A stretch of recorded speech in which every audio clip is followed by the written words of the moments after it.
Megamind, we'll talk about that first. Megamind is the big new DreamWorks animated film. Now, DreamWorks, of course, they had a hit with How to Train Your Dragon, which I'm a big fan of. I like that movie a lot. Now, Megamind, huh?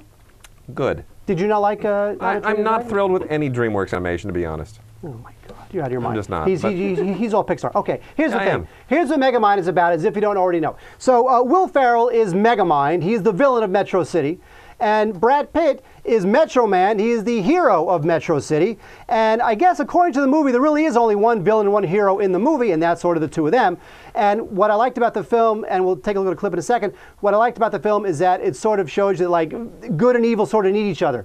And without one, you can't have the other. Let's look at a clip, and I'll explain more after that. Over here, old friend. In case you haven't noticed, you've fallen right into my trap. You can't trap justice. It's an idea, a belief. Even the most heartfelt belief can be corroded over time. Justice is a non-corrosive metal. But metals can be melted by the heat of revenge. It's revenge, and it's best served cold. But it can be easily reheated in the microwave of evil. Well, I think your warranty is about to expire. Maybe I got an extended warranty. Warranties are invalid if you don't use the product for its intended purpose. Oh, girls, you're both pretty. Can I go home now? That's Tina Fey, by the way, is the Lois Lane type character. Terrific. So here's the thing. What happens is that Megamind finally kills Metro Man, right? So he no longer has a superhero to fight. And the clever thing about the movie is that now that the villain doesn't have a hero to fight, what does he do with himself? The guy is just bored. He has the whole city to run by himself. He does all the stuff he wants to do, but then in the end he gets bored, so he winds up creating another superhero to fight, played by Jonah Hill. Now, the movie is a little bit reminiscent of Despicable Me, which came out earlier this year. I would say Megamind is a little better than Despicable Me. I think Despicable Me plays to the kids a little bit more. I think Will Ferrell is very funny, and I think a lot of his lines were ad-libbed. I really liked how there are certain words that he mispronounced because Megamind and Metro Man are from a different planet, like Superman. Like instead of calling it Metro City, Megamind keeps calling it Metrocity. Which Corey liked, which I thought was funny. Anyway, it's got, it's funny. When it's funny, it's funny. So it's got good energy. I think that I saw it in 3D. You don't have to, but I will say this, the camera work is pretty good. Obviously it's an animated film, so they can put the camera wherever they want.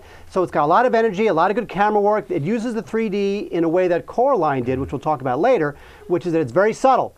It doesn't throw things at the screen like 3D always does, which is so annoying. I like that. I thought the movie was basically fine. There's some pop culture references here that the older folks will like Marlon Brando and Donkey Kong. But I thought it was fine. I will admit that I think that this genre of superheroes, Incredible, Despicable Me, and now Megamind is getting a little played out. So I think after this, I'm basically done with that sort of new meta take on the superhero genre. But I would give this a pass. I like this. You know when I was done? After The Incredibles. Because I love The Incredibles. The Incredibles is not only my favorite Pixar film, it's probably my favorite animated film of the past 15, 20 years. Corey has a comment. Yes. I fell asleep in The Incredibles. Watch it again with me. I'll walk you through it. And then cuddle, apparently, as you fall asleep. Oh, we'll cuddle. Will there be cookies? Yes. Okay. Will there be 7 cookies? I'll coach you through. I'll coach you through the appreciation of The Incredibles. You can explain these 7 Now, cookies? yes. Sure. Let's explain. Have at it. I was not here for this, but I have it on good authority that Wade Major basically ate an entire truckload of cookies from Mike's Kitchen before the show. It multiplies 4 cookies. It multiplies There was every these single big, time. huge, I'm talking big cookies. Oh, they're not that big. Very sizable, and it was like, it's like a tray, and they were filled in the tray, and it was half full. It was in front of me. Which is like 12 cookies. It was and in then front of me. I looked after we adjusted cameras, because we're all busy working while he's sitting there reading his newspaper.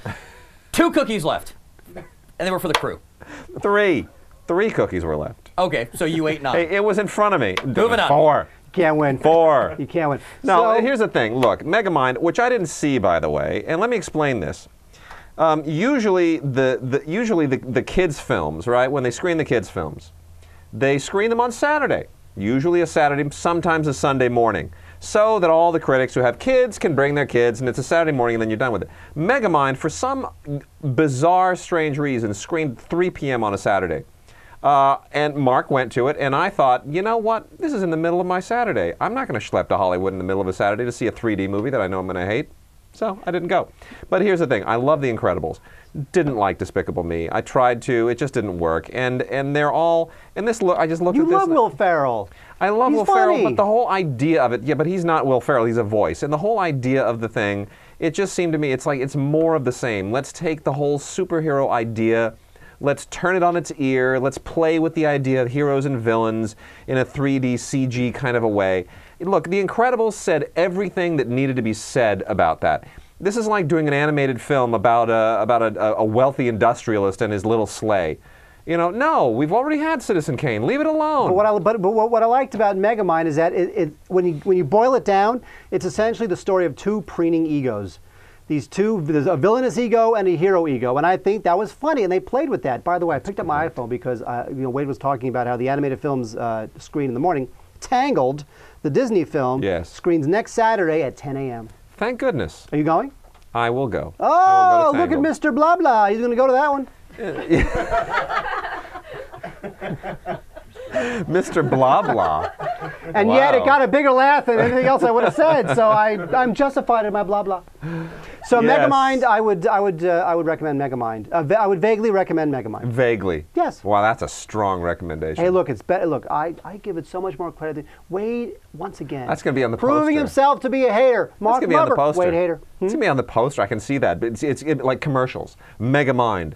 I vaguely recommend it. Mark Kaiser. Stupid for Movies.